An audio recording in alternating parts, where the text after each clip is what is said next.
pero periodista es el que ejerce el oficio, no el que le viene un rumor y lo cuenta en redes. Yo también he hecho en falta mayor apuesta de los medios, de las empresas por la información. Yo preguntas incómodas tengo que hacer, es que es mi obligación. Muy buenas tardes, chicos, ¿cómo estáis? Bienvenidos al tan esperado capítulo 100.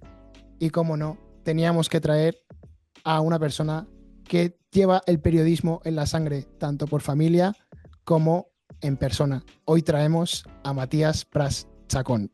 ¿Cómo estás, Matías? Hola Hugo, ¿qué tal? Encantado de saludarte y es un honor y un privilegio que hayas pensado en mí para ser ese capítulo 100. Muy responsabilizado, espero estar a la altura de tus invitados que han sido estupendos.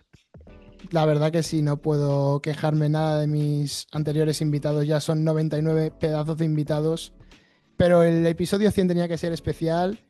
Y estamos tratando con un periodista que, aparte del linaje familiar que ha tenido de Matías Prats Luque, que es el padre, y Matías Prats Cañete, que es el abuelo, que fueron tanto pioneros como unos mitos del periodismo y sobre todo también del deportivo, el periodismo deportivo, teníamos que traer aquí a una de las personas más importantes dentro del mundo del periodismo y nada, darte la bienvenida, agradecerte el tiempo que nos vas a dedicar y por mi parte poca, poca cosa más.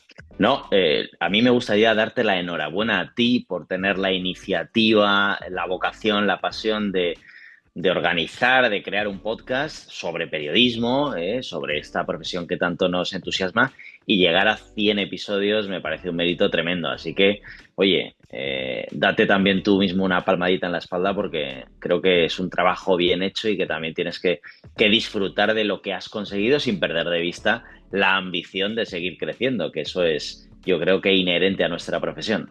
Totalmente y sobre todo muchísimas gracias por las palabras, sobre todo viniendo de, como ya hemos dicho, una persona que es tan relevante dentro de los medios actuales y del periodismo deportivo, aunque te gusta más nombrarte como periodista en general. Pero sin más dilación me gustaría dar comienzo a la entrevista y sobre todo para quien no te pueda tener localizado ya que no está tan metido en la televisión o sobre todo que no pueda estar tan ligado al periodismo deportivo no, o consuma otra cadena diferente, ¿quién es Matías Prats? Pues mira, creo que la mejor definición la has hecho tú ahora mismo. Matías Prats Chacón es un periodista. Y a partir de ahí puedo decir que soy un periodista vocacional, que vengo de una familia tradicionalmente de periodistas, periodistas deportivos y también de información general, que soy un tipo sencillo, normal, que me enamoré muy pronto de esta profesión y de la radio y que por circunstancias de la vida ahora soy un rostro de televisión. Soy el presentador de los deportes de Telecinco habitualmente en el horario de las 9:30 de la noche.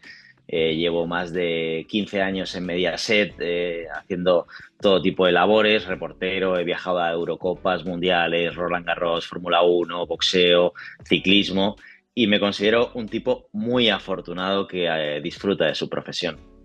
Y tanto que se nota al final y sobre todo porque, como lo expresarían más mundanamente, la profesión la tienes mamada desde pequeño en ese sentido, la tienes de familia, la tienes todo ese recorrido que ha tenido tu padre y tu abuelo en ese sentido. Pero como bien te he dicho fuera de cámaras, me gustaría más centrarme en lo que es Matías Prats Chacón y sobre todo, bueno, en el gran recorrido que has tenido, ya que empezaste en prácticas en Radio Marca, pasaste por Veo Televisión y como bien has dicho, actualmente estás presentando los deportes en Telecinco y es una carrera al final que siempre la dirigimos mucho a la vocación y yo quería sobre todo preguntarte en este sentido, teniendo de una familia con un linaje periodístico, ¿cómo nació tu vocación al completo, aparte de sentirla y tenerla por parte de tu familia? Y es cierto que yo detecté muy pronto, muy rápido, que esto era lo mío, ¿no? Yo desde pequeñito ya cogía el micrófono, narraba los partidos, presentaba las obras de teatro en el colegio en Navidad y en fin de curso.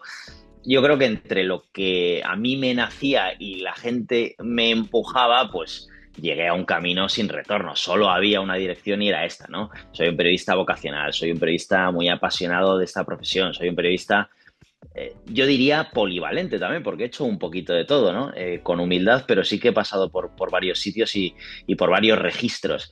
Pero es cierto que a mí lo que me apetecía y lo que me gustaba era contar cosas, estar donde pasaban las cosas, rascar noticias, entrevistar. Entonces, escribir, me puse a escribir artículos. Al principio era muy malo, luego fui mejorando poco a poco e incluso hacía entrevistas a mis amigos, ruedas de prensa figuradas. Era un periodista ya desde muy pequeño, un periodista, bueno, en su génesis malillo, pero que fue poco a poco conociéndose y por lo tanto también creciendo, con una ambición sana, con ganas de superar y aprendiendo de los mejores. Recuerdo sentarme en la tele a escuchar los partidos de fútbol narrados por José Ángel de la Casa, por Carlos Martínez y Michael Robinson. Recuerdo escuchar en la radio a Lama, a Paco, a toda la gente que estaba en la SER, en la COPE, en Onda Cero, y también la radio generalista, Luis de Lol, Muñaki Gabilondo, fueron mis primeros referentes y mis espejos, más allá de los que yo ya tenía en casa, porque tenía dos grandes maestros muy cerquita que yo creo que supe aprovechar. Totalmente, y aparte es el hecho de que a mí ciertamente me sorprende que vayan ya contando contigo 3 generaciones de Matías Prat que sigan ligados al periodismo, cuando personalmente, y esto es un punto de vista totalmente subjetivo, considero que muchas veces el hecho de tenerlo en casa puede llegar a separar o intentar evadir, tocar algunos o intentar asemejarte a las sí, a los trabajos que tienen tus cercanos, pero siempre estas 3 generaciones de Matías Prats han estado sin duda y cumpliendo totalmente con las expectativas dentro del mundo del periodismo. ¿Tú por qué no te notaste o por qué no viste en ningún momento el hecho de a lo mejor dedicarte a otra cosa que no fuera el periodismo? ¿O viste en algún momento alguna sensación de es que a lo mejor tener el peso del apellido también podía ser en ese sentido un poquito difícil en momentos de me van a mirar con una lupa, como me has dicho muchas veces, van a estar muy pendiente del mínimo fallo que pueda hacer? A lo mejor alejarme del mundo del periodismo puede ser beneficioso para mí. Te reconozco que lo pensé. Yo dije, oye, es como si tuvieras por delante a Messi y a Cristiano. ¿A dónde vas a llegar tú después de dos monstruos? Pues una vez que aceptas que no vas a tener su talento, ni su popularidad, ni su reconocimiento, ni sus premios, yo creo que la vida es mucho más sencilla. Pero reconozco que sí me planteé, oye, es que claro, yo no he nacido con este don. Soy un currante, esto me gusta, seguro que voy mejorando, pero yo no tengo ese don natural que tiene, por ejemplo, Matías Prats Cañete, que tenía mi abuelo, o la versatilidad, la forma de estar delante de una cámara, la forma de contar las noticias que tiene mi padre. Pero asumí mi papel, oye, mira, no hace falta ir a por el 10, a lo mejor con el 6 soy el tío más feliz del mundo. Y es que esto me gustaba mucho, no sabía hacer otra cosa. Te voy a decir una cosa más, es que creo que es lo único que se me da medio bien en la vida. También juego bien al mus, y al pádel no se me da mal, pero no soy un tío brillante en nada. Tú eres muy joven, había un gran futbolista del Madrid que se llamaba Raúl. Raúl no era un 10 en todo, pero era un 7 o un 8 en goleador, en un tío fajador, bregador, que presionaba, jugador de equipo, capitán. Yo no me quiero comparar con Raúl, que fue uno de los mejores jugadores de la historia del fútbol español, pero quiero decir, yo me siento así, como que picoteo un poco de todo, que no hago mal nada, pero no soy un tipo brillante. Y una vez que tú sabes cuáles son tus carencias, cuáles son tus aptitudes, tus cualidades, tus puntos débiles, yo creo que se vive mejor así, no imaginándote. Yo no soy tan ambicioso como para pretender ser el mejor periodista de España, no, yo quiero disfrutar de lo que hago y afortunadamente puedo presumir de que ahora disfruto de esta profesión y no es algo de lo que se pueda presumir fácilmente. No, y al final siempre me gusta porque he escuchado varias entrevistas tuyas diciendo que al final tampoco buscas el asemejarte o el cumplir la figura de nuevo de tu padre o de tu abuelo, sino es el hecho de ser un individuo nuevo habiendo cogido las cosas buenas tanto de tu padre como de tu abuelo y crear un periodista desde cero en ese sentido. Claro, Hugo, es que a mí si me comparan con el abuelo o con el padre, palmo siempre, salgo perdiendo y lo asumo. Es más, lo acepto y me gusta, porque yo soy el primero que es consciente, que soy consciente de que no voy a llegar a ese nivel. Y eso para mí está bien, está bien. ¿Es conformismo? No, es realidad y saber dónde uno está y cuáles son sus limitaciones y sus cualidades también. Y me han ayudado mucho los dos. Y ellos han sido los primeros en en animarme cuando decidí estudiar periodismo, nada obligado, nada, no ha habido imposición, no hubo imposición en su día, pero sí que reconozco que a ellos se les esbozó una sonrisa en la cara cuando vieron que este chaval iba por el mismo camino que los dos. Pero normalidad, naturalidad. Hugo, para mí ha sido muy natural. Tú ten en cuenta que yo crecí con un padre que salía todos los días en la tele, en el informativo de máxima audiencia, que iba a los mundiales, a las Eurocopas, a los Juegos Olímpicos, a las Copas Ryder, a Roland Garros. Para mí era normal. Mi papá trabajaba en la tele, igual que el papá de mi amigo era mecánico o era hostelero o cualquier cosa. Entonces, siempre lo he llevado con mucha naturalidad, que le pidieran un autógrafo, una foto a mi padre en un restaurante, que le saludaran con amabilidad y cordialidad en el coche. Entonces, para mí no fue ninguna cosa novedosa la profesión, yo ya la conocía desde dentro, ¿no? Yo creo que ese salto fue mucho más, no fue un salto radical, porque yo ya conocía de qué iba esto. Totalmente, y al final es el hecho de que no te estás metiendo en un mundo nuevo, sino estabas adaptándote al mundo nuevo del periodismo, porque a lo mejor, bueno, obviamente Matías Prats Cañete vivió una época del periodismo, Matías Prats Luque vivió otra y Matías Prats Chacón está viviendo otra totalmente diferente en la que está mucho más involucrada en las redes sociales. Lo has clavado, o sea, la época de periodismo que vivió mi abuelo no se parece en nada a la actual. Primero, para empezar, yo creo que había bastante menos libertad de prensa. Había muy pocos medios. Bueno, mi abuelo hizo mucha parte de su trayectoria bajo un régimen, ¿no? En una dictadura, bueno, pues en otras circunstancias. Y yo creo que él también se supo adaptar sin perder su criterio, su libertad, su profesionalidad, pero era otra cosa. Y además es que en esa época había 4 periodistas. Mi padre después llega a la democracia. Él de hecho fue, yo creo que su carrera nació justo casi un par de años antes de la muerte de Franco. Entonces, mi padre ha vivido otra transición, una cadena de televisión, 2 a lo sumo, a los años llegaron las cadenas privadas, mi padre se convirtió en un periodista deportivo y de información general, que también era una novedad. Mi padre ha sido el encargado de contarnos muchísimos acontecimientos históricos, atentados por desgracia, reyes, funerales, ha contado Torres Gemela, ha contado de elecciones, ha contado todos los grandes acontecimientos de los últimos 50 años los ha contado mi padre. Y luego llega el chaval, el niño, que soy yo, un niño ya con 40 años, y le toca convivir con una etapa de transformación y transición digital, con las redes sociales, con un aluvión de medios de comunicación, con la competencia feroz, con una crisis muy gorda a partir del año 2008, con lo cual, pues cada uno con sus circunstancias. Y son 3 periodismos lícitos, pero 3 periodismos muy diferentes.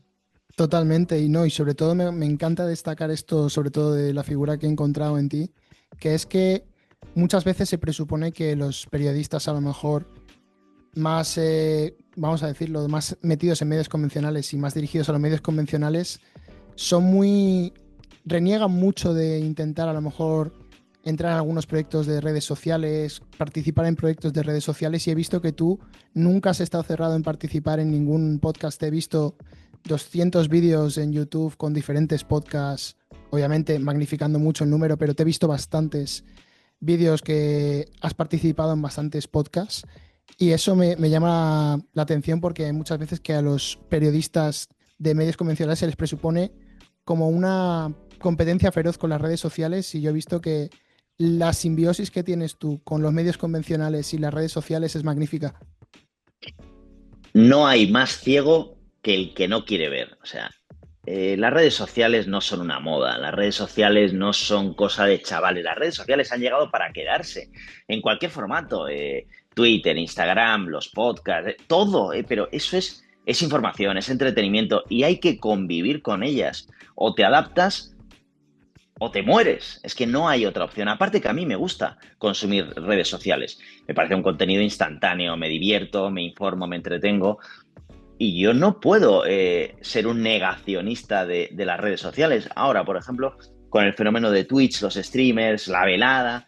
Oye, es que yo soy el primero, aunque me pille un poco lejos en edad, que se interesa por estos temas. Y estos chavales son unos comunicadores cojonudos, son buenísimos. tienen la capacidad, ese magnetismo de seducir a los jóvenes, de ser originales, de ser innovadores, de ser atrevidos. Son gente que nos está aportando mucho. Se nota que los chavales estaban pidiendo otra cosa. Los chicos y las chicas de ahora piden otra cosa. Hay que ser atrevidos, hay que innovar, ir más allá, un paso más allá. Y ellos lo han hecho y han encontrado el formato y la idea que ha calado. Con lo cual, oye, o te subes al tren o te quedas solo en la isla. Y yo he decidido subirme al tren, primero como consumidor, porque a mí me interesa y me entretiene, insisto. Y luego porque me parece que sus dotes de comunicación, la de estos chicos y chicas streamers, son muy buenas. Son gente a la que podrías escuchar horas y horas, aunque no sepas muy bien de qué están hablando, porque yo no les sigo habitualmente y yo me engancho a uno u a otra y me entretiene y me gusta su forma de hablar y me parece fresca, original. Y entonces no entiendo ese rechazo, esa guerra, esa batalla entre periodismo convencional y streamers o redes sociales. No, si nos tenemos que alimentar unos a otros, aprender unos de otros, convivir pacíficamente. Lo que tenemos que hacer es ponernos las pilas y ofrecer el mejor producto posible a los consumidores, a los seguidores, a los aficionados. Y me parece que no se puede poner puertas al mar. Esto está creciendo, esto, repito, no es una moda, ha llegado para quedarse. Hay que ponerse las pilas. Y nosotros, los periodistas convencionales, los de la tele y la radio, tenemos que espabilar porque se nos van los chavales. Y nosotros queremos a los chavales. Les queremos enfrente de la tele, les queremos con un pinganillo y les queremos cerca. Porque también nuestros anunciantes quieren ese público, lo buscan. Y tenemos que encontrar esa forma de seducción que han encontrado ellos para que los chicos y chicas jóvenes nos vean. Y cuando les ofreces un buen producto, ahí están, ahí están. Así que, oye, no voy a ser ni mucho menos negacionista ni me vas a encontrar en una confrontación con las nuevas tecnologías. No, no, eso se ha demostrado y quien no se lo crea al final tiene miles de podcasts que ha realizado Matías durante estos últimos años. Al final he visto unos más largos, otros más cortos, pero al final nunca he visto ninguno en el que de repente no haya salido, no te han salido por lo menos 10 vídeos en ese sentido, buscando para investigar y todo para conocerte. Mira, te voy a decir una cosa, Hugo. Voy a poner, ha sido muy reciente, con lo cual, la última velada de Ibai en Sevilla. Picos de 9 millones de espectadores. ¿Tú sabes lo que son 9 millones de espectadores? La final de la Champions no tiene 9 millones de espectadores en la televisión generalista, en televisión española, en Movistar. No tiene 9 millones. Es una burrada. Y eso no se consigue por casualidad. Detrás de eso hay mucho trabajo, mucha idea, mucha organización. El espectáculo que montaron en la Cartuja de luz, de sonido, de todo, tío. Es que eso es Las Vegas. Lo que montó Ibai con su gente es mejor que lo que hacen en Las Vegas. ¡Qué burrada! Este chaval está loco. Te lo digo en serio porque conozco gente que estuvo allí y me dice, Matías, esto fue un espectáculo sin parangón. Y eso no se hace de la noche a la mañana improvisando. No, hay mucho curro detrás, mucha inversión, mucha organización, mucha empresa y sobre todo mucho entusiasmo, muchas ganas, ¿no? Y ganas de crecer y de innovar y de arriesgar. Para mí merecen todo el respeto del mundo. Y te digo una cosa, es que es entretenimiento puro y duro, que a lo mejor no son los mejores boxeadores del mundo, pero escucha, que Ibai llegó a cantar a Aitana, a Bisbal, a Melendi, que tú sabes cómo puso el estadio patas arriba, que estaba lleno a reventar 80.000 espectadores. La gente no es tonta, pero ¿qué nos pensamos? ¿Que la gente va a consumir un producto malo, aburrido, poco original? No, la gente va si le ofreces algo bueno. Con lo cual, para mí, absoluta admiración a la gente que monta ese tipo de eventos, a la gente que es constante en redes sociales, en Twitch, en Instagram, porque a mí no me sale, macho, yo soy más torpe, yo no tengo esa capacidad de llegar a la gente joven con un mensaje tan nítido y sin interferencias como hacen ellos. Yo no hablo ese lenguaje. Y ellos lo hacen de una forma extraordinariamente bien. Totalmente, Así que mi admiración. y al final es que es el evento más esperado prácticamente del año. Al final, entre que está la final de la Champions, vayamos a deportes grandes, está final de la Champions, si hay mundial, final del mundial, vayamos a hablar de deportes o si no, puede ser galas especiales de moda, vayamos a englobarlo a donde queramos. Pero al final siempre todo el mundo, por lo menos en España, está esperando la vela del año de Ibai, como bien has mencionado. Ese mensaje de un curro de un año completo, que al final tienes no sé cuántas galas, tienes no sé cuántos momentos para poder presentar, ver la evolución de los boxeadores, aunque sean amateur. Todo eso lo realiza un equipo de personas que se ven pocas en comparación con las que son en realidad. Y eso es curro, tío, es trabajo, es dedicación, es entusiasmo, es pasión. Y son ganas de crecer y arriesgarte y cada año van más allá y un año llenan el Camp Nou, otro año llenan el Metropolitano y cada año van más artistas y cada año los peleadores, los boxeadores son de más nivel. Pues esa ambición sana. Y yo creo que son un ejemplo. Y además es una comunicación. Es que en la vida todo es comunicar. En la vida Totalmente. comunica el periodista, comunica el streamer, pero comunica el médico, comunica el juez, comunica el abogado, comunica el profesor. Y estos tíos comunican. Su mensaje llega, cala, entretiene, informa. ¿Qué más se les puede pedir? Han sido algo que no les va a quitar nadie, que son pioneros. Son los primeros que se inventaron una competición de fútbol con otras normas, con tal. Los primeros en hacer este tipo de eventos. Los primeros. Después llegarán otros. Pero estos tíos han sido los innovadores. Alguien les tendrá que reconocer algún día el mérito. Yo se lo reconozco. Y yo no sé hacer eso. Estos son mejores que yo haciendo eso. Claro que sí. Luego, a lo mejor, haciendo una entrevista, quizás yo sea capaz de formular preguntas más interesantes, más incisivas, o presentando un informativo me puedo desenvolver con más soltura o naturalidad, pero haciendo eso, son los mejores.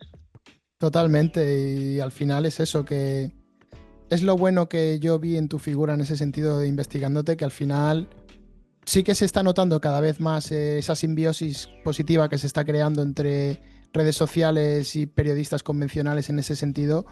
Y al final creo que es lo que has mencionado bien al principio, adaptarte o morirte en ese sentido.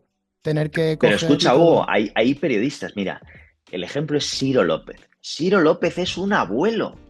Ciro López es un abuelo que se ha subido al tren y que lo está petando porque tiene un lenguaje que llega, porque le echa horas, porque está bien aconsejado, porque se rodea de tal y cual, porque entra al trapo, porque, oye, pues se ha reinventado muy bien con muchos años. Rubén Martín, San Román. Hay muchos compañeros míos mayores que yo que están muy presentes en el universo redes sociales y universo Twitch y les va de maravilla. Pues mira, ole por ellos. Totalmente, y a mí me parece que aparte uno de los programas que mejor se ha adaptado en ese sentido también ha podido ser el Chiringuito de Jugones. En ese sentido, Obviamente. que en todo momento salía tweets, se metían tweets. Estaba en TikTok activo, se metían en TikTok. O sea, a lo mejor se les puede criticar el hecho de hacer la comparación que ha pasado ya en el canal y lo comentamos alguna vez. Que puede ser el sálvame del deporte en ese sentido, ya que crean más ambiente, crean más polémica y es más entretenimiento con una mezcla ligera de información, pero luego ves el conglomerado total que tiene de idea, de cabeza, de adaptación al mundo actual, al llegar al público más joven y a la vez al más adulto en ese sentido. Y me parece de los programas más avanzados y adaptados al mundo actual que puede haber. Mira, Hugo, aquí lo mejor, ¿sabes qué es? Que tú puedes ver lo que te dé la gana, consumirlo de cualquier manera, consumirlo a la carta, consumirlo a través de redes sociales por los clips, en la tele a las 2 de la mañana, lo que te dé la gana. Y te voy a decir algo que te he nombrado antes. Detrás de ese programa también hay mucho trabajo. Trabajo de gente joven, de los veteranos también. Eh, Edu no dice que Cristiano se va del Madrid porque le llega de oír. No, no. Hay Total, mucho curro ahí. Que sí, que será amigo de Cristiano, que se van de vacaciones y lo que quieras. Eso es trabajo. O sea, esa noticia, primicia mundial, es trabajo. Hay mucho curro detrás. Mis respetos absolutos a la gente que hace periodismo. Luego podemos debatir y entrar en cuestión de si es el periodismo más auténtico, si hay mucho circo. Me da igual. Aquí hay libertad, que la gente elija lo que quiere consumir. Nadie te obliga. Aquí no hay una cadena. Hay total. muchísimas cadenas, hay radio, hay redes. O sea, lo bueno es que tenemos tantas herramientas a nuestra disposición que podemos elegir. O sea, al final, sí, alguno dirá, es un contenido de baja calidad. Otros dirán, me lo paso teta, me encanta, es entretenido. Otro dirá, pues me río de tal, no sé qué. Lo critican.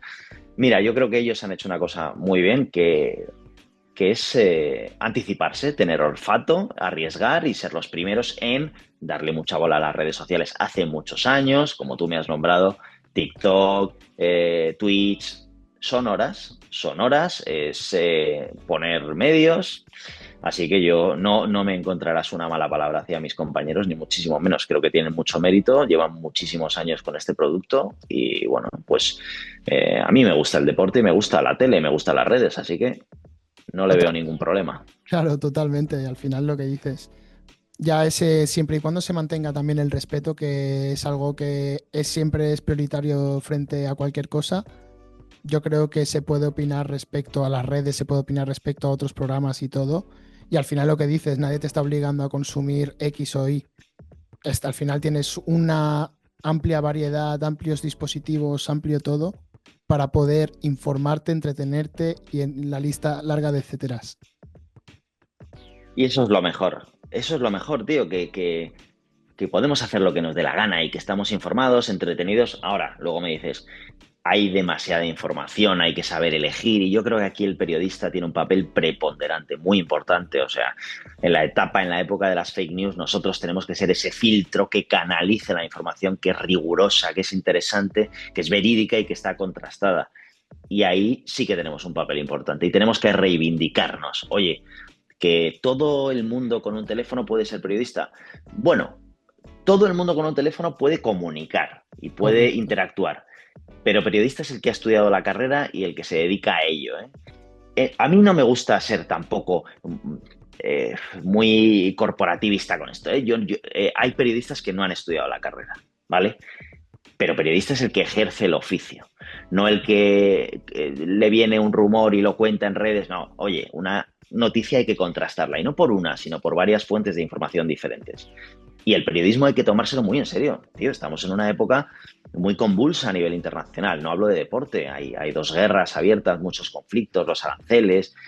Bueno, se cuecen cosas. La inflación en España, tío, la gente no se puede comprar una casa. Los chavales no podéis iros a vivir a una casa. Eso es un problema muy gordo. La sanidad, la educación. Y es una profesión que nos la tenemos que tomar muy en serio. No solo los profesionales, sino también los consumidores. Y nosotros tenemos que esforzarnos en que la información sea lo más veraz posible, no dejarnos guiar y llevar por las tendencias, por las modas, por influenciarnos por gente que quiere meter mierda, que se mueve bien en el fango. Nosotros tenemos que ser rigurosos y ahí sí que no me va a mover nadie. O sea, el periodismo es una profesión que hay que tomársela muy en serio.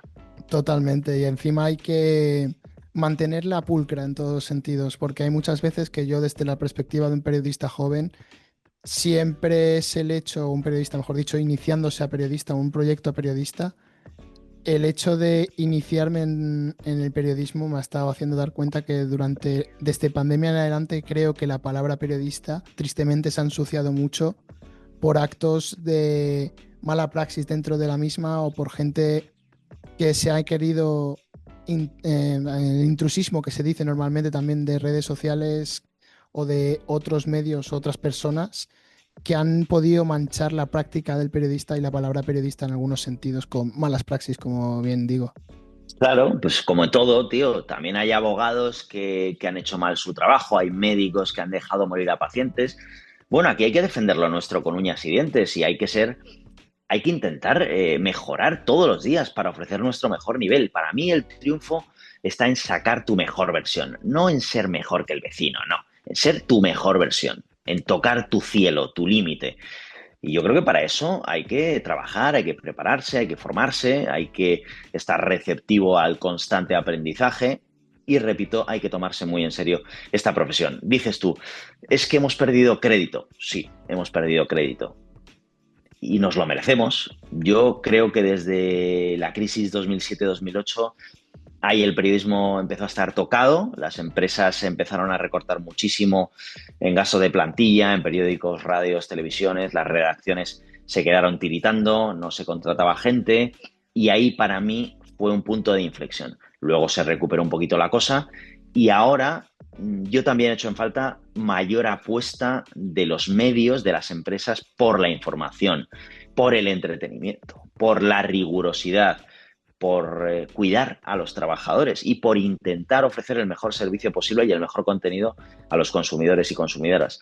Con lo cual, oye, sí, ¿hemos hecho cosas mal? Claro que hemos hecho cosas mal. ¿Hay gente de fuera de la profesión que nos ha perjudicado? Claro que nos ha perjudicado, pero nos hemos dejado comer el terreno.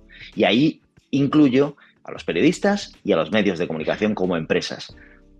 Oye, pues hay que aprender de los errores e intentar defender lo nuestro, que esta profesión es indispensable en la vida. No, no somos contadores de cuentos, no, es que nosotros somos los que en teoría tenemos que vigilar al poder, los que investigamos, los que sacamos noticias, los que perseguimos la mentira, los que denunciamos. Y también los que opinamos, los que entretenemos. El periodismo es un abanico amplísimo y a mí me parece que es una profesión necesaria. Y los medios de comunicación, las grandes empresas y corporaciones se tienen que dar cuenta de que el periodismo funciona si hay inversión. ¿Cómo puedes investigar un asunto grave, importante, trascendente si no te dan 2 meses y los medios suficientes para hacerlo? La calidad en el periodismo tiene que importar. No te digo que sea lo único. Ya sé que vivimos en la era de la instantaneidad, que lo inmediato es lo más importante, que hay que llegar primero. Bueno, depende. Yo quiero llegar el primero sí, pero quiero llegar con la mejor información. ¿De qué me sirve llegar primero si mi información no es completa o no es buena o no es verídica? De nada. Y tenemos que ser apoyados por nuestros jefes, por nuestros medios. Es el momento de darle alas a la gente, a los periodistas que estáis saliendo, tío, hay unas generaciones de periodistas jóvenes con olfato, con instinto, con ganas, con vocación y no las podemos desaprovechar esas generaciones. Así que, oye, qué mejor momento que ahora que somos más necesarios que nunca para dar un impulso, ¿no? Totalmente, y no, sobre todo mencionando a las generaciones jóvenes, yo me incluyo dentro de ellas y ahora estoy a 2 años de terminar el doble grado que estoy realizando. Y siempre en las entrevistas que hago posteriores y anteriores a la tuya, siempre he estado preguntando sobre lo más importante que has mencionado, que son los estudios mismos del periodismo. Tú cuando entraste a la carrera, teniendo el bagaje familiar que tuviste, ¿encontraste la esencia del periodismo dentro de los estudios para luego poder trabajarlos fuera o poder practicarlos en un trabajo de periodista al 100%? ¿O encontraste alguna falla que tenías en casa y no notabas dentro de los estudios? A ver, todo se puede mejorar, pero yo no tengo mucha crítica a la carrera de periodismo, por lo menos la que yo estudié, que era hace muchos años y eran 5 años de carrera, no ahora que ha cambiado el asunto.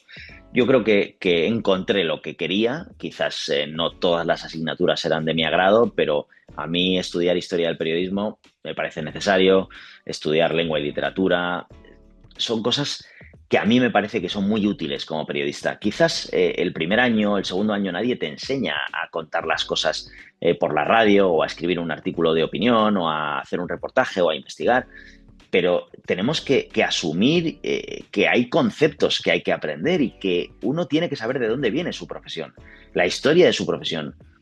Tiene que saber quién es Larra, por ejemplo. Tiene que saber quién inventó la radio. Es que eso se estudia en periodismo. Y yo creo que es necesario. ¿Que hay grandes periodistas que no han acabado la carrera o que ni siquiera han cursado los estudios? Sí. Hay gente bueno, pues genéticamente están mejor preparados, pero seguro que se han formado por su cuenta, que han sido autodidactas, que han leído, que han escuchado. Bueno, a mí la carrera me ayudó y es cierto que yo comencé a trabajar muy, muy jovencito y tuve bueno, que compatibilizar carrera y profesión y me costó un poquito, pero vamos, no me arrepiento en absoluto de haber terminado los estudios. Ahora bien, también te digo, la carrera hay que tomársela en serio, hay que dedicarse a ella y eso no significa que no hagas otra cosa, porque yo he demostrado que se podían hacer dos cosas a la vez, ¿no? Que cuesta más, que duermes menos, que sales menos, pero que se puede. Y para mí, ahora, con todas las redes sociales, con todas las herramientas que tenéis a vuestra disposición, casi casi puedes ser periodista desde casa, como tú, Hugo, o a ti alguien te ha montado esto. Te lo has montado tú, con tu esfuerzo, con tu ambición, con tu pasión y estás aprendiendo y estás creciendo y estás evolucionando y estás estudiando también. Con lo cual, Correcto. oye, esto es echarle valor y echarle ganas, es que no hay otra receta. Totalmente. Y al final, yo sobre todo me gusta hacer esta pregunta y siempre lo menciono porque al final yo me siento en cierto sentido afortunado porque yo siempre he entrado a la carrera de periodismo pensando dejar tanto texto a lo mejor en ese sentido atrás. Obviamente tenerlo, como bien has dicho, que es necesario en ciertos aspectos, poder saber de dónde son tus raíces, de dónde nace esa vocación que te nace a ti y de quién pudo empezarla y todo. Pero yo me esperaba siempre el hecho de ponerme a practicar, a ser periodista. Y hay muchos compañeros con los que he podido hablar y muchos entrevistados con los que he podido hablar que en cierto sentido muchas veces han notado que si no se han movido ellos en esta carrera, no les ha movido en ese sentido la carrera en sí, por decirlo de alguna forma. No, los estudios no le han movido a poder llegar a ello, pero obviamente han encontrado esos caminos de decir, existe ahora Babel, que es una plataforma de escritura gratuita que te acredita a partidos a cambio de redactar tu noticia, hacer tu crónica, cualquier cosa. Y al final el momento de practicar el periodismo desde el minuto cero. Y sobre todo, obviamente, esto no es ningún modo de desprestigiar los estudios de periodismo en cierto sentido. Bien has dicho que podemos encontrar a gente que no ha terminado la carrera, que es que tiene ese don de comunicación, igual que gente que ni la practica ni la ha tenido en ese sentido, pero tiene ese don de comunicación que atrae a la gente. Y todo el mundo podemos tener un nombre en la cabeza que se identifique con eso. Pero a posteriori, el hecho de encontrar compañeros de profesión en ese sentido que no se sienten periodistas incluso al haber terminado la carrera en algunos aspectos, principalmente es algo que a mí personalmente me choca, ya que yo, como bien he mencionado, me siento afortunado. Este podcast no hubiese sido real sin mi profesor Juan Ramón Lucas. Juan Ramón Lucas, el que yo estoy pensando. Correcto. Juanra, pues mira, pues es un periodista que ha hecho de todo en la vida y que se ha reinventado mil veces y que sigue vigente. Yo creo que, por ejemplo, a escribir se aprende escribiendo, a narrar partidos se aprende narrando. O sea, la práctica es indispensable. O sea, yo era mucho peor hace 15 años que ahora, que tampoco soy tan bueno, pero he mejorado. ¿Por qué? Porque lo hago todos los días. Y porque yo soy periodista 24 horas al día. Yo me levanto con la radio y con los periódicos y me acuesto con las redes sociales o con el informativo o con lo que sea. Esta profesión hay que vivirla, hay que dedicarse en cuerpo y alma a ella, sin, obviamente, sin dejar de lado tus obligaciones familiares, laborales o universitarias en este caso. Pero es una profesión que hay que exprimirla y que te tiene que gustar. Esto no es un funcionariado. Entiendo que ahora, por supuesto, cada uno tiene derecho a tener sus vacaciones, sus ratos libres, sus días libres, pero yo he estado años y años sin fines de semana con una sonrisa en la cara y siendo el tío más feliz del mundo. Y me he perdido vacaciones y no he ido a viajes y no he podido ir a bodas de amigos, pero era mi obligación y mi responsabilidad.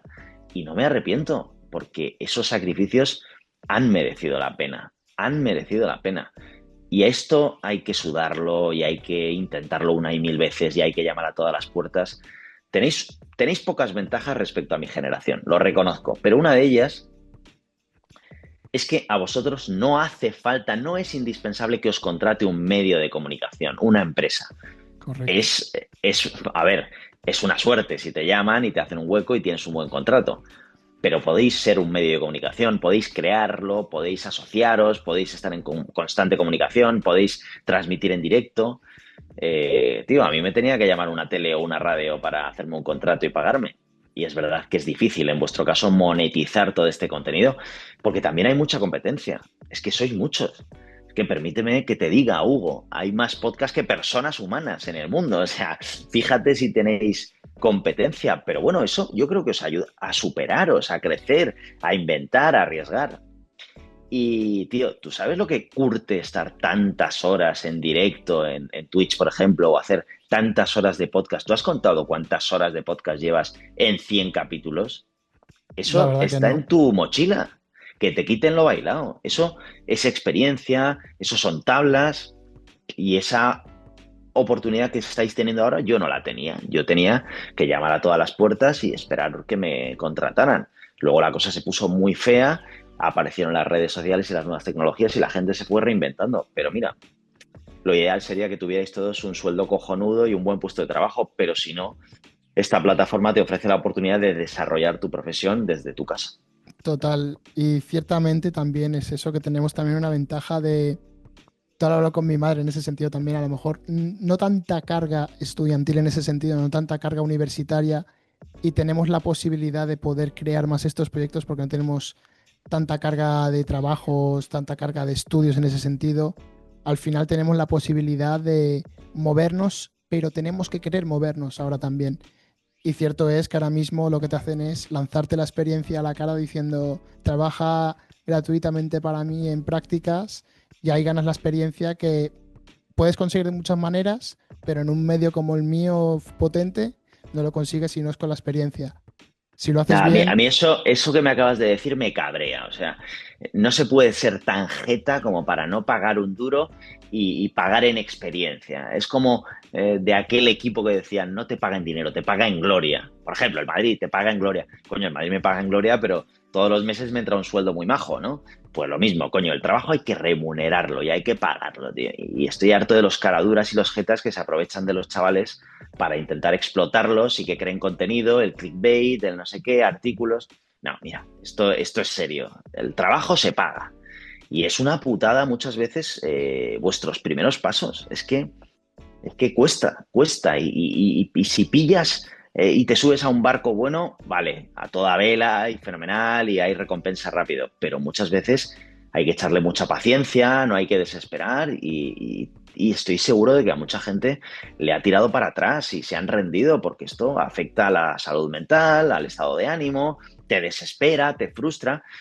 Y joder, es una profesión muy bonita, es maravillosa, pero cuando no vienen bien dadas, cuando vienen malas, hay que apretar el culo. Y no siempre es fácil, tío. Y hay que tener mucha determinación y mucha pasión para seguir aguantando. totalmente. Y no, bueno, justo tú lo mencionabas en el momento en el que tuviste de tus primeras entrevistas en Radio Marca, que fue con Fernando Torres, que al final fue una experiencia que en cierta parte luego te abrió y te descubrió un mundo detrás de los futbolistas que tampoco fue que te enganchó tanto en ese sentido, que al final te puedes llegar a introducir en una cosa que presente, que puede ser tu presente, pero a lo mejor era un sueño que tenías tan idealizado que luego te llevas un bajón grande en ese sentido. Mira, es verdad, yo ya conocía a algunos futbolistas, ¿no? Por mi padre tenía alguna amistad con jugadores, sobre todo jugadores que ya estaban retirados y te cuentan historias, pero cuando te metes dentro de un vestuario, viajas en el mismo avión, vas al mismo hotel, cosa que ahora no pasa, por desgracia, nos han separado de los jugadores, ves que a lo mejor tu ídolo de la infancia, ese que se besa el escudo cuando marca un gol, bueno, pues que si le llega una buena oferta se va y aquí paz y después gloria. O que cuando pierde tu equipo pone mala cara delante de la prensa, pero luego se va a cenar y a tomar una copa con sus colegas tan feliz. Es que es la vida. El fútbol no deja de ser una profesión. Es una profesión diferente. ¿Por qué? Porque hay sentimiento, porque hay sentido de pertenencia, porque detrás de tu camiseta hay mucha gente, porque hay pasión. Pero al final son personas que tienen problemas en casa, su hijo está malo y no duerme una noche, no le pone el entrenador y se cabrea, tiene lesiones y se desespera. Son jugadores y son personas. Y por un lado, me desencanté un poco, no mucho, porque esto es como si tú vas a ver a un mago al teatro y dices, joder, de puta madre el truco, me he quedado alucinado, ha sido increíble, y de repente vas entre bambalinas y ves que el truco estaba ahí. Hombre, pues es un poco quitarte, nunca mejor dicho, la magia. Pero al final ni todo es tan blanco ni todo es tan negro, ¿no? Nos movemos en una escala de grises y hay que asumirlo, que en el fútbol también hay mucha verdad, ¿eh? Yo he Ujú. visto jugadores que se han dejado la vida, entrenadores que después de una derrota no pueden dormir, que se tiran 15 horas currando al día siguiente para ver qué ha pasado, cuáles han sido los fallos, gente que llora, gente que ríe, gente que dedica mucho tiempo a atender a los aficionados. Hay un poco de todo, pero sí que es cierto que cuando estás cerca, pues obviamente se te cae un poco, o sea, dejas de idolatrar quizás a los que eran tus ídolos 2 días antes, ¿no? Totalmente, y al final es eso, y sobre todo destacar el hecho que has comentado también, porque creo que es cierta parte de culpa el sentimiento que estamos teniendo ahora de que los futbolistas se están alejando a lo mejor incluso de los periodistas y de la afición, pero por el hecho de que hemos tenido comportamientos que también han afectado a lo mismo, a que el club se cierre también en distintos momentos. Pero también es cierto que creo que están hermetizando demasiado a los futbolistas y los pueden estar despersonificando en ese sentido. A ver, espera que voy a recuperar. Ahora, no sé qué decirte, que hemos hecho nosotros cosas, hombre, pero es que nos han alejado mucho del protagonista, ¿eh? Y al final tienes Sí, que sí, generar información y antes pues teníamos ahí al protagonista, había entrevistas, había reportajes y ahora pues tenemos que ser más originales, tenemos que tirar por otro lado, pues al final te intentas reinventar y adaptar como puedes. ¿Que se han hecho cosas mal? Sí, pero yo creo que es un error alejar a los protagonistas totalmente. de los aficionados, no de los medios. Cuidado, que nosotros escribimos reportajes y publicamos noticias y hacemos los informativos para que los consuma la gente. Y seguramente que el aficionado del Atleti quiera escuchar una entrevista con su entrenador, con Simeone. Y eso pasa muy pocas veces al año. Guardiola hace una entrevista cada 3 años. Luis Enrique no habla con nadie. Es una putada. El entrenador del Madrid no hace entrevistas. Los jugadores pasan una vez cada 2 años por las radios. Es una putada. Porque luego van, se lo pasan bien, cuentan lo que quieren y no pasa nada. Y les ayuda a ser más cercanos con la gente, que los aficionados conozcan a sus ídolos, que piensan, que cuenten una anécdota, cómo son, su vida en Madrid, su vida en no sé dónde. Es una faena y yo creo que ahí los clubes se han equivocado. Y te digo una cosa, ese terreno lo hemos perdido y ya no lo vamos a recuperar nunca. También porque los jugadores ahora mismo tienen la herramienta a la mano, ellos deciden cuándo, cómo, qué y dónde publican y comunican sus cosas, con lo cual ahí estamos muertos, estamos muertos. Totalmente. Y al final es eso, que al final las redes sociales también les sirven a los futbolistas para poder expresarse y poder tener esa parte más personificada y tienen otros medios también de comunicar. No les hace falta ahora retransmitir a lo mejor a través de hacer el proceso de futbolista, periodista, público, que antes era algo más común en ese sentido. Ya no nos necesitan, Hugo. Es una triste realidad. Antes, si querían comunicar algo, lanzar un mensaje, necesitaban un micrófono, un periódico, una tele. Ahora no. Ahora son ellos. Y es un mensaje que va enlatado, sin interferencias, muy cuidado, con la foto que ellos quieren, con el texto que ellos eligen. Y nosotros estamos en la obligación de preguntar algo incómodo. Yo, si tengo a un protagonista que viene de una polémica, tengo que preguntarle por la polémica y por su mala relación con el entrenador y por su sequía goleadora y por si echan a no sé quién. Yo tengo que preguntar. También luego puedo ser más cercano, más simpático, más empático, ¿eh? Destensar un poco la conversación, pero yo preguntas incómodas tengo que hacer, es que es mi obligación. Y fíjate, los comunicadores, los streamers, los youtubers no tienen esa obligación. Pueden hacer una entrevista a Messi cojonuda de media hora y aquí paz y después gloria. No ha pasado nada, nada.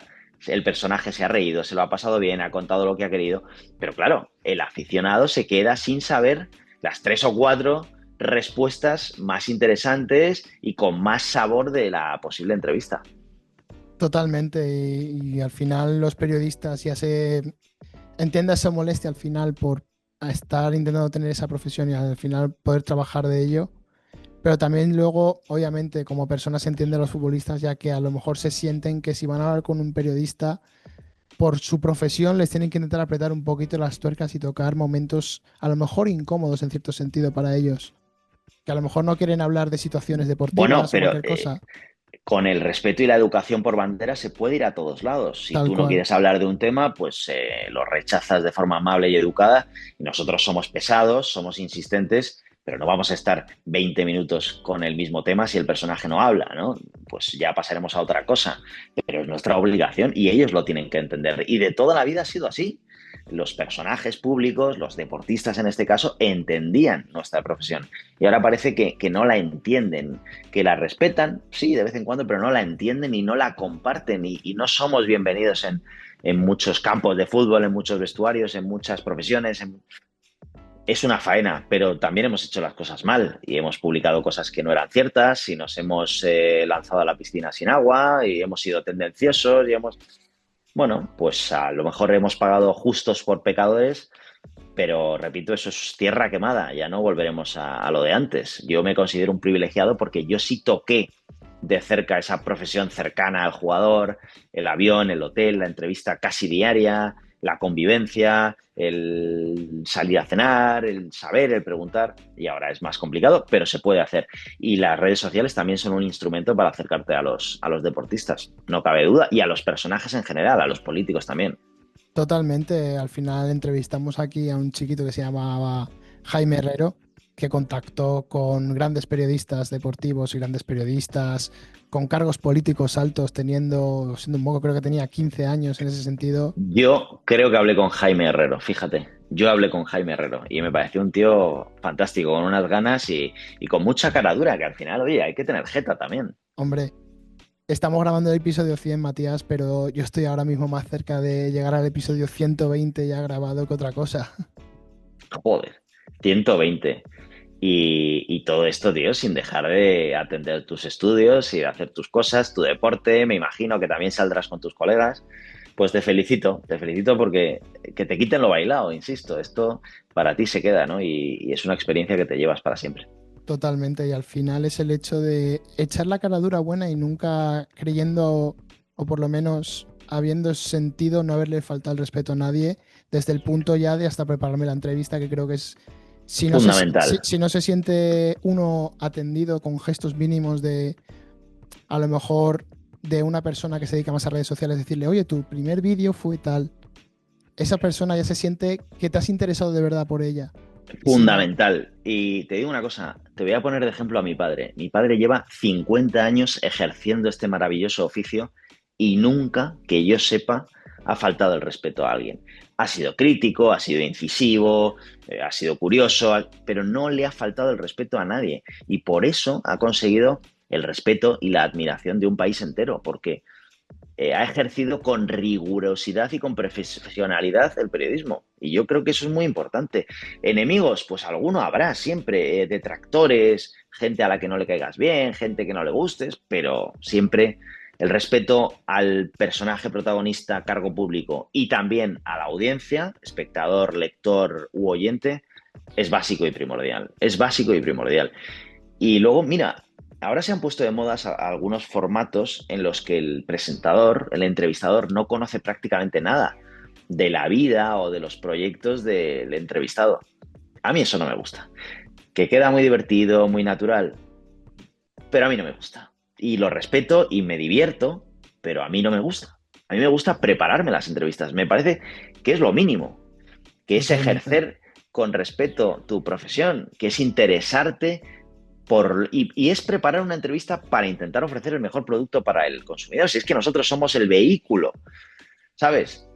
Pero entiendo que también funcionen esos formatos más improvisados, más naturales, sin tensión. Están bien, pero a mí me gusta conocer al personaje antes de entrevistarlo. Soy así. Totalmente. Y bueno, estás hablando de proyectos y tú has tenido, aunque sea un breve proyecto que, bueno, todo el mundo puede leer, que es tu novela El futuro que olvidaste. ¿Cómo se te ofreció la oportunidad de poder, aparte de ser un reto en ese sentido, ya que escribir nunca es fácil, ya que tienes que sacar tiempo hasta debajo de las piedras y teniendo una profesión como periodismo, que los horarios no son justamente fijos en el sentido más amplio de la palabra? ¿Cómo se te dio la oportunidad y cómo te quisiste encarar la oportunidad de escribir una novela?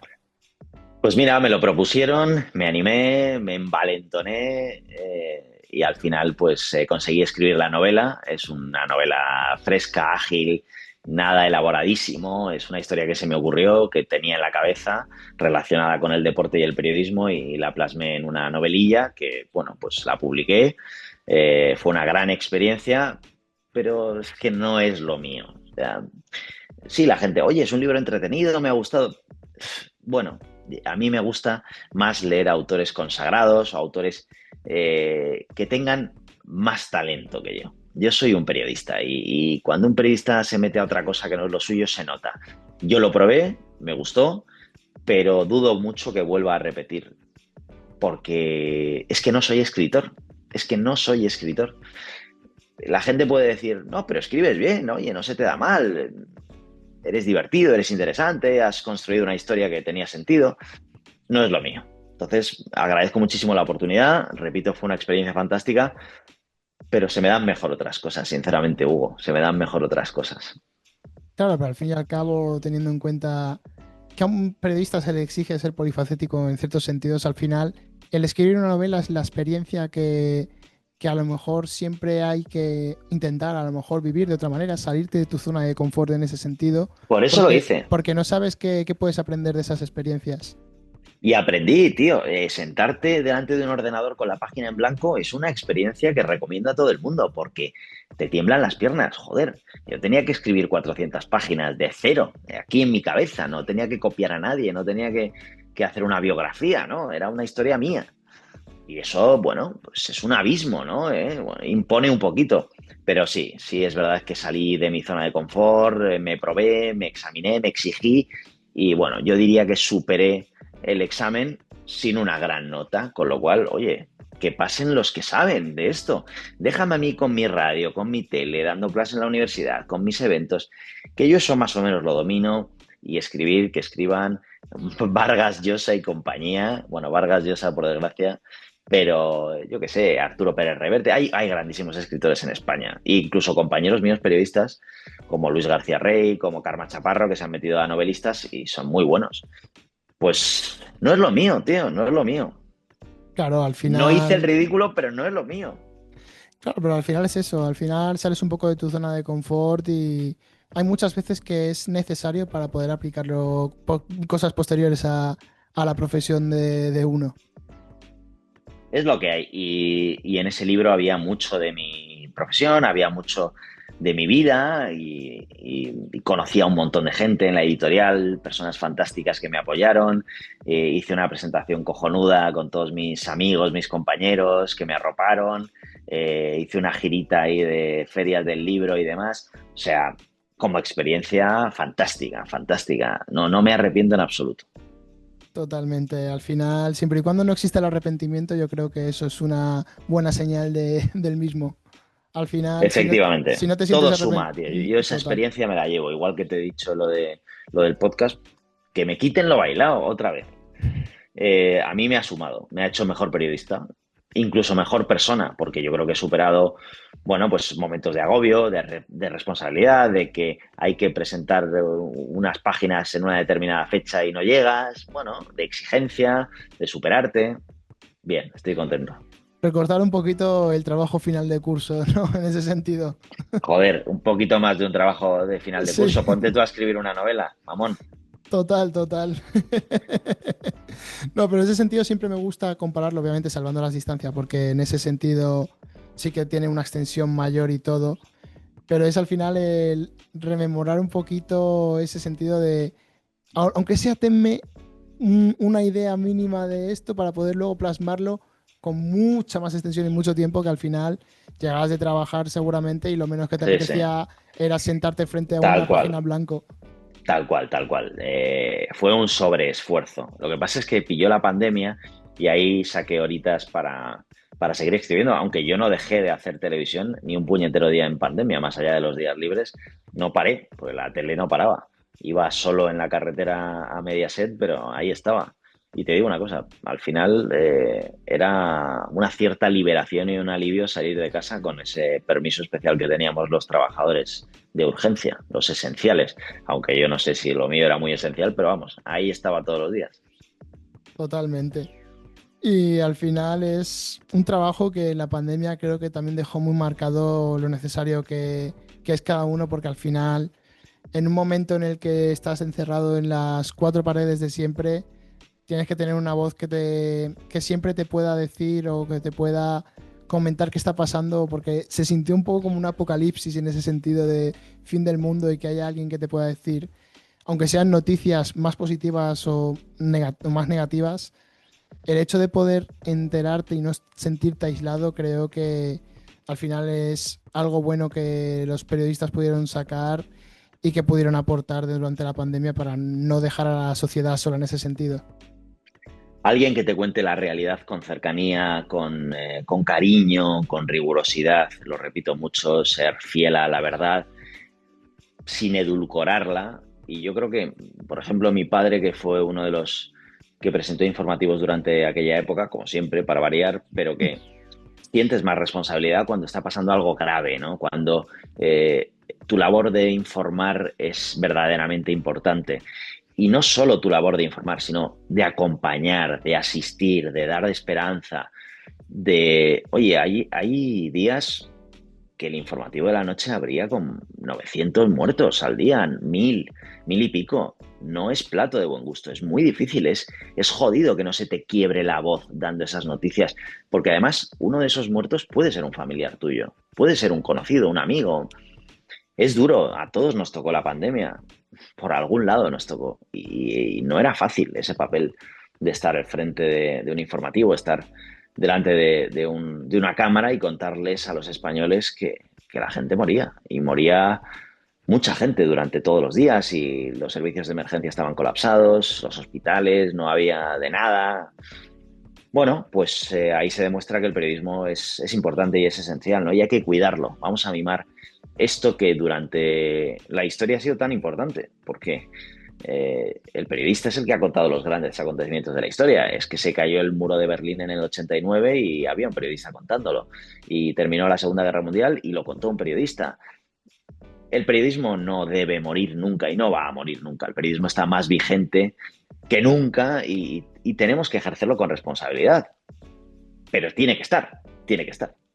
Totalmente, es necesario y la sociedad tiene que tener a los periodistas o a alguien que le comunique de una forma, como bien has dicho, veraz y con la mayor, vamos, no neutralidad, pero al final la mayor asertividad posible en el sentido de poder sentir que está llegando al público y que llega a cada persona que le ve y por eso le están consumiendo en ese sentido. Dices neutralidad. ¿Qué es la neutralidad?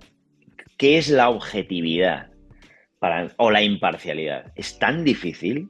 Ujú. En el momento en el que tú estás contando una noticia por delante de la otra y estás contando esa noticia de una manera, ya no estás siendo absolutamente neutral, objetivo e imparcial. Para mí es más importante ser justo y libre. Justo y libre. Tratar de ser lo más imparcial posible, lo más objetivo, pero no se puede lograr. Si Ujú. yo un informativo de deportes lo abro un día con el Madrid antes que con el Barça, cuando las noticias son muy parecidas al peso en cuanto a interés, al final, ¿soy objetivo o no soy objetivo? Yo intento eh, proporcionar el mejor producto a la gente que me va a ver, pero es decisión mía en base a mis conocimientos, mi criterio y mi experiencia, pero a lo mejor no soy objetivo, a lo mejor no soy imparcial, pero sí que pretendo ser justo y libre. A mí nadie me dice, tú no hables de fulanito, tú no critiques a tal, tú no...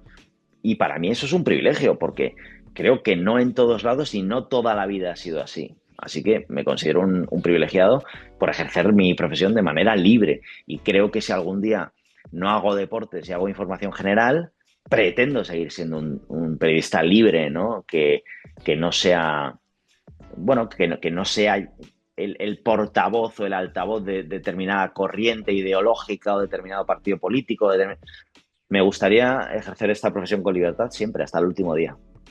Totalmente. Al final, me ha gustado también la corrección que me has dado en ese sentido, con el matiz que has hecho en ese sentido, porque sí es cierto que siempre se predica con el hecho de la objetividad, pero la objetividad a lo mejor es ciertamente inalcanzable al 100%, igual que toda la imparcialidad y en ese sentido varias cosas que se presuponen de un periodista en esos sentidos, pero luego viene totalmente la libertad de poder expresar y lo que bien has mencionado de al final poder sentir que estás dando toda la información, aunque sea imparcial en el momento del orden, inclusive, que ya que sea, que tú te sientas reconfortado con la información que estás dando como periodista y que eso llegue al público.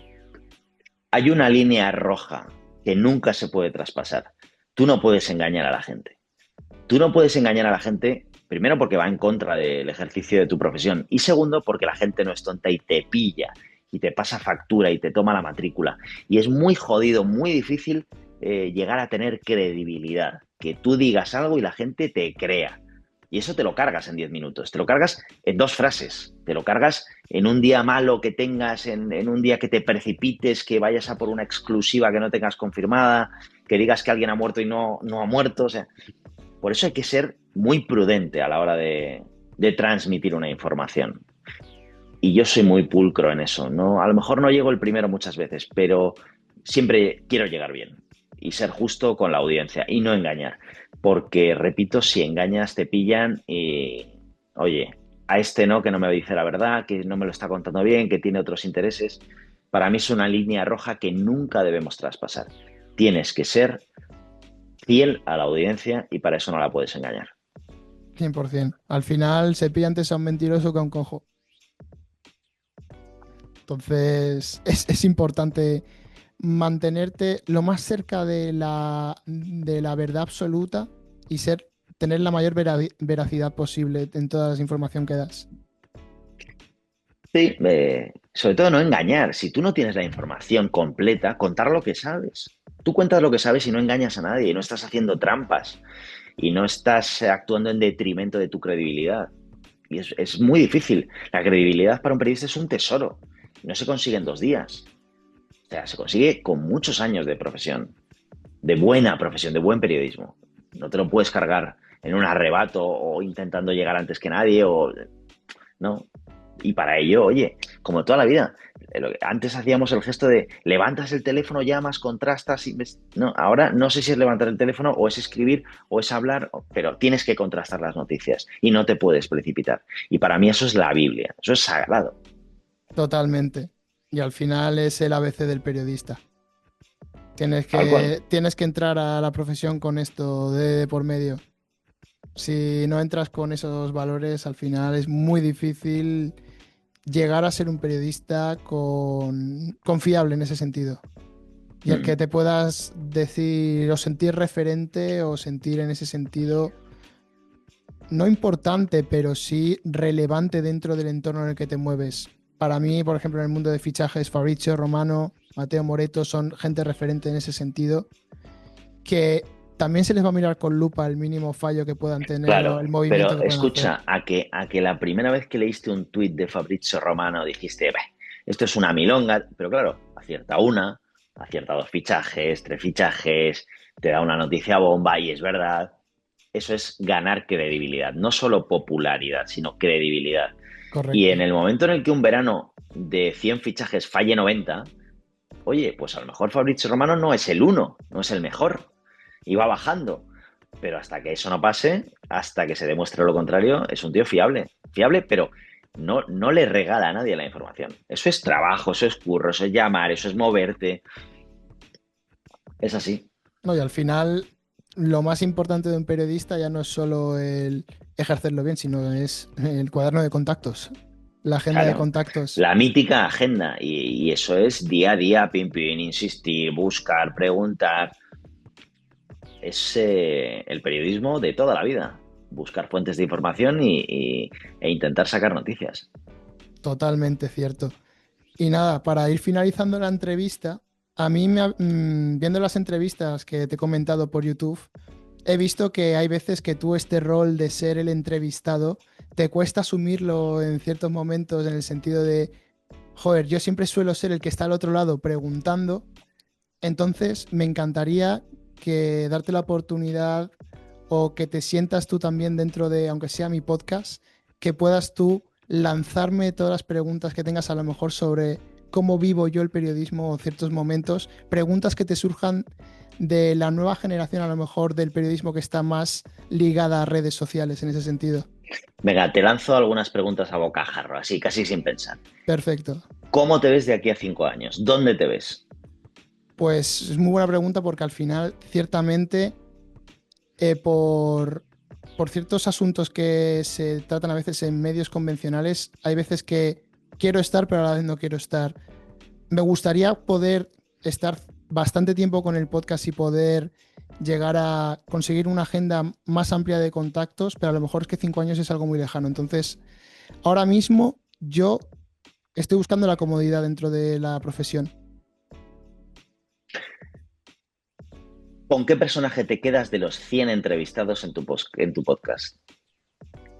De los 100 me tengo que quedar con principalmente el capítulo 80. Para mí es uno de mis ídolos, que es Guille Glez, Guillermo González, que es una persona que estaba en un grupo de 3 al final que se llama Charlas de Fútbol, que es lo que menciono siempre. Creo que mi generación no ha nacido a lo mejor tan arraigada a los periodistas convencionales, En ese sentido ya ha nacido más el periodismo a la vez de comunicación, entretenimiento en redes sociales, que es lo más cercano que teníamos en ese momento. Y era un grupo de tres que estaba Juan Arroita, Diego Campoy y esta persona que es Guille Glez, que si no fuera por ellos yo creo que no estaría aquí hoy en día. Grande Dieguito Campoy. Grande Dieguito Campoy. Mira, otra pregunta. ¿Tú crees que si yo os miro por un agujerito a tus colegas y a ti viendo un partido de fútbol y os quito el móvil, crees que aguantaríais? No, ¿Crees que hablaríais entre vosotros? ¿Se os haría raro? depende de la situación, pero ciertamente habría algún momento en el que todos estaríamos dentro del móvil.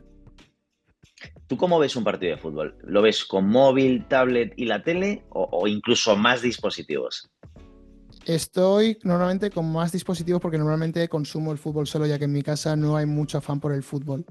Y además siempre estoy pendiente a lo mejor a un mensaje de mi novia, a un mensaje de amigos comentando el partido. Pero sí es cierto que hay muchas veces que la atención se está perdiendo de más y el deporte, como es el fútbol en general, o un deporte que requiere mucho tiempo de atención, está costando mucho en mi generación. ¿A quién te gustaría entrevistar? Y sin barreras, o sea, de lo más alto que puedas imaginar. Uf, es que hay muchos nombres. A mí me encantaría, por ejemplo, Mario Cortegana, Ramón Álvarez de Mon, luego también Miguel Ángel Román, estaría muy bien. Incluso a tu padre, en cierto sentido, también sería una perspectiva totalmente más diferente y más conservadora en ese sentido del periodismo pulcro que se conocía y creo que los medios convencionales luchan por mantener en cierto sentido en algunos momentos, pero al final siempre lo que estoy haciendo con este canal es no cegarme a entrevistar a alguien que... Yo si quiero entrevistar a alguien voy a lucharlo hasta el máximo y al final no voy a admitir un no por respuesta muchas veces y voy a intentar no ponerme barreras a mí mismo en el sentido de ¿por qué no voy a poder entrevistar a Matías Prats Chacón? ¿Por qué no voy a poder? Pues vamos a intentar escribirle por las redes sociales, que es lo más cercano que tenemos hoy en día, que nos acerca todavía más a los periodistas que todavía a lo mejor podrían estar más lejos en cierto sentido. Y a lo mejor algún día acabo entrevistando a Fabricio Romano, Mateo Moreto, cualquier cosa. Yo creo que al final, siempre y cuando lo quiera, creo que lo voy a conseguir. Venga, te lanzo la última. ¿Quién es el mejor narrador deportivo en la actualidad? O el mejor comunicador, ¿eh? No hace falta que sea narrador y con eso me vale cualquier streamer. Mejor comunicador. Depende del ámbito, pero a mí me gusta mucho en cierta parte la manera de comunicar que tiene Ibai, pero también me gusta mucho la que tiene Rodrigo Faiz o Rafael Scritch. Muy bien, muy bien. Fantástico. Oye, pues nada, te ha quedado fenomenal.